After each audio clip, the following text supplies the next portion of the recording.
You know Thanksgiving, turkey, family arguments, and pretending you don't want a third plate of mashed potatoes. But there's another tradition hiding underneath the holiday cheer, something colder, older, and way more unsettling. Every November, locals around Plymouth, Massachusetts say a tall, gaunt figure in pilgrim clothes appears near the shoreline. He doesn't talk, he doesn't smile, he doesn't even look up. He just walks slowly, as if replaying something terrible from a past that refuses to stay buried. In this GITN Strange Bite bonus episode, we're digging into the legend that some New Englanders call the Ghost of Plymouth Rock. And trust me, once you hear how deep this thing goes, you'll realize Thanksgiving might be the spookiest holiday we have. Here's the origin myth they don't teach you in school. Plymouth Rock is one of those things every American hears about as a kid. It's the sacred landing spot, the first footstep, the birthplace of a mythologized new world. Except it's not. The funny part? Rock wasn't even mentioned until 121 years after the Pilgrims landed. Imagine someone saying, yeah, my great-great-grandpa definitely stepped on this exact rock in 1620 while standing on something you chiseled out of a parking lot. That's essentially how this happened. A random old man pointed at a big rock in 1741 and went, trust me, bro, that's the one. What followed wasn't reverence. It was chaos. The rock was dug up, broken in half, dropped multiple times, moved around town like a drunk roommate's couch. At one point, they displayed it in front of a bank, which feels weirdly symbolic of America. Pieces of it were chipped away by souvenir hunters for decades. Plymouth Rock is basically the colonial version of a celebrity whose fans won't stop stealing their hair. So the idea that this rock might be haunted, honestly, I'd be more surprised if it wasn't. But before we get into the ghost, we have to talk about the thing that fuels the entire legend, the starving time. The first winter was hell. When the Pilgrims landed in 1620, things went downhill faster than a shopping cart on Black Friday. Half the colony died in just a few months. They froze, they starved, they caught diseases. They buried their dead secretly at night, so the nearby tribes wouldn't know how weak they were. The colony was so desperate that multiple settlers literally wrote they were scared the dead might be collected by wolves, and not all of those wolves were on four legs. Imagine the trauma baked into that land. Homes collapsing in snow, children starving, people freezing to death only a few yards from shelter, settlers lost in the woods, never seen again, bodies buried in shallow, ice-crusted graves. All of that happened just steps away from where Plymouth Rock now sits behind its iron railing like a celebrity who's just so tired of the fans. If residual hauntings are real, Plymouth should be Vegas for ghosts. And that brings us to the man everyone claims to see. The apparition that walks the shore. The ghost isn't flashy. He doesn't scream, doesn't throw things, doesn't reenact the first Thanksgiving and slap you with a turkey leg. He just walks. Witnesses, stretching from 19th century tourist accounts all the way to last decade, describe the same figure. A tall, thin man in soaked pilgrim clothing, slowly pacing along the shoreline near the rock.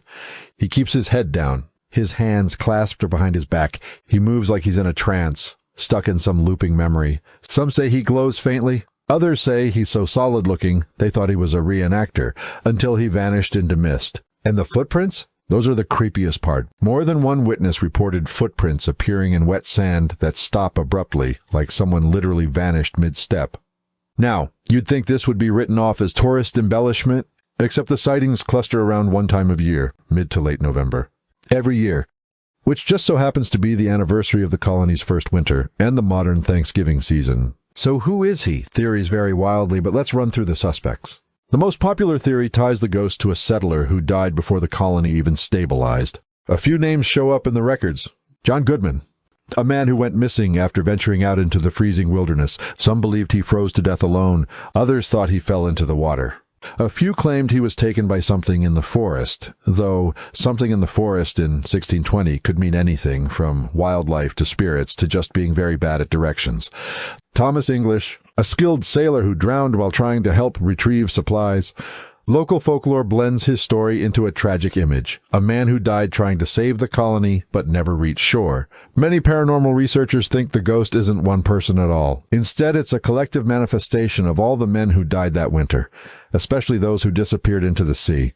A spirit of grief, a watcher, a reminder. It fits because the ghost isn't frantic or violent. He's mournful, slow, heavy, like someone burdened. And that's a perfect segue into the next interpretation.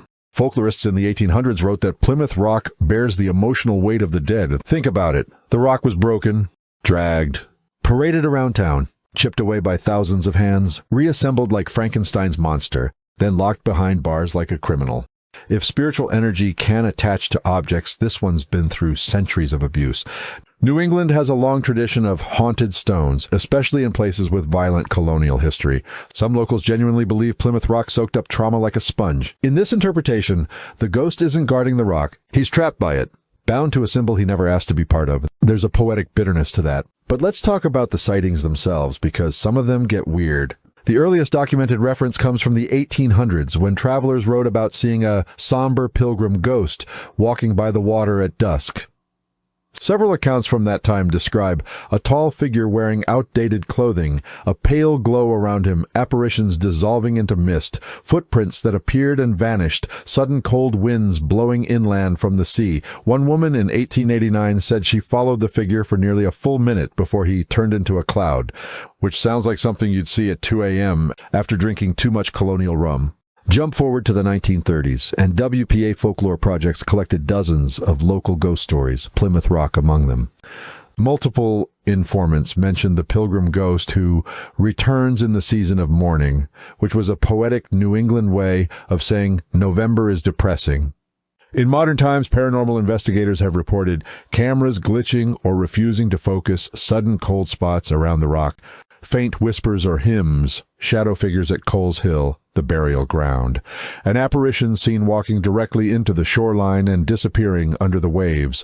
One investigator claimed they saw the ghost at 3 a.m., a time consistent with some New England hauntings, and described it as the loneliest presence I've ever felt. Not the most terrifying, not the most dangerous, the loneliest. And honestly, that tracks. This isn't a monster. It's not a demon. It's not even a traditional ghost story. It's grief with a shape. But because this is a Strange Bite bonus episode, we can't ignore alternate angles. Let's go over the Wampanoag spirit theory.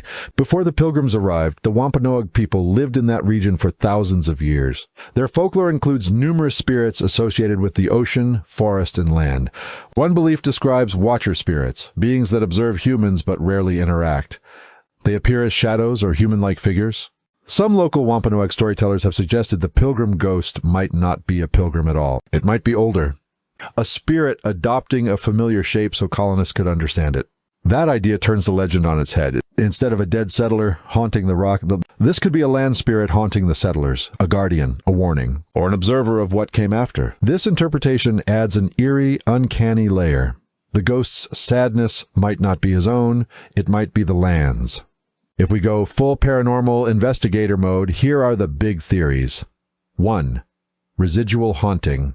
The spirit is a looping memory from the trauma of the first winter. No consciousness. Just a playback. 2. Intelligent haunting. The ghost is aware but bound to the shoreline by unfinished business or by the rock itself. 3. Stone tape theory. Plymouth Rock acts like a recording device, storing emotional energy and releasing it during certain conditions like cold November nights. 4. Water memory, a fringe theory that bodies of water can store emotional or spiritual imprints. The shoreline becomes a boundary between worlds. 5. Anniversary effect. The ghost appears around Thanksgiving because that's when the original trauma occurred. 6. Collective manifest. The ghost isn't one being. It's a symbolic manifestation of colonial suffering. All these theories have their believers and their debunkers. Skeptics point to several explanations that don't involve ghosts, portals, or emotional rocks. Misidentified reenactors. Plymouth has historical reenactments year-round. A guy in pilgrim clothes wandering around might not be a spirit, just someone who really committed to the bit. Fog plus moonlight. The shoreline is notorious for weird light refractions. Shapes appear where there are none. Pareidolia. Humans see patterns in shadows, especially when they expect a ghost. Cold November weather. Your brain behaves differently in cold wind. Stories fill in the gaps. Tourist embellishment. People love spooky stories, and Plymouth thrives on history tourism. But even skeptics admit one thing. There's too much consistency in the descriptions. Too many independent witnesses across too many years. Nobody agrees on who the ghost is. But everyone describes the same ghost. That's the part that keeps the legend alive. The Thanksgiving connection. This is where the story really locks into Strange Bite territory. Sightings peak between November 15th and November 30th, the time leading into Thanksgiving. Why? There are several theories. Anniversary haunting. Ghosts are believed to manifest on or around the dates of their trauma. Emotional resonance. Thanksgiving has become a symbolic reenactment of the early colony. The holiday itself triggers the manifestation. Some folklore suggests late autumn has a thin veil, especially near water. Collective attention. Millions of Americans think about the Pilgrims during Thanksgiving. Collective focus may feed manifestations. Shadow of the true history. Many historians argue that Thanksgiving whitewashed the horror of the colony's first winter. The ghost represents the truth beneath the myth. Whatever the reason, the pattern is real. If you want to see the Ghost of Plymouth Rock, go around Thanksgiving and bring a jacket. If the ghost doesn't chill you, the wind will. The real question, what does the ghost want? This is a mystery with no clean answers, but 3 theories dominate local lore. 1. The ghost is searching. Maybe he lost something. Supplies, hope, his family, his life. His constant pacing and head-down posture suggests someone looking for something he never found. 2. The ghost is warning. Some interpret the figure as a silent warning about what the colony endured and what we ignore. A historical shadow forcing us to remember the dead. 3. The ghost is mourning. This is the saddest version and probably the most human. A lost settler. Trapped in a loop of grief. Walking the shoreline every November as the modern world celebrates a holiday built on a moment he never lived to see. There's something tragically poetic about that. A spirit watching families gather for warmth and food. Exactly what he died without. Why this story hits so hard, ghost stories usually revolve around dramatic deaths, murders, suicides, battles, abandoned asylums, creepy woods. But this one isn't dramatic. It's quiet, mourning, grim in a way that seeps under your skin. The Ghost of Plymouth Rock isn't scary because it jumps out at you. It's scary because it's sad and sadness lingers. Every culture has ghosts born from heartbreak. This one just happens to walk the beach where America tells one of its favorite stories. A place with trauma, starvation, violent weather, colonial conflict, mass graves, lost settlers. A rock that's been abused for 400 years and an entire nation projecting a cleaned-up myth onto it. If ghosts exist, Plymouth Rock is a perfect breeding ground for one. Here's an interesting theory, though. The ghost isn't theirs, it's ours. Some historians and even a few paranormal researchers argue the reason this legend won't die is because America itself needs this ghost. We need a reminder that behind every myth is a darker truth. Behind every holiday is a cost. Behind every legend is something real. The Ghost of Plymouth Rock is the embodiment of a story we don't like telling. Thanksgiving didn't begin with abundance. It began with loss. The feast wasn't celebration, it was survival. And the ghost? He's the shadow of the people who didn't make it. Maybe he's not warning us. Maybe he's not replaying his death. Maybe he's not trapped in the rock at all. Maybe he's just there to remind us history is not clean. It's messy, tragic, and haunted. And sometimes that history walks the shore. So next time you picture the perfect Thanksgiving, warm fire, full table, family you mostly tolerate, remember the coastline of Plymouth.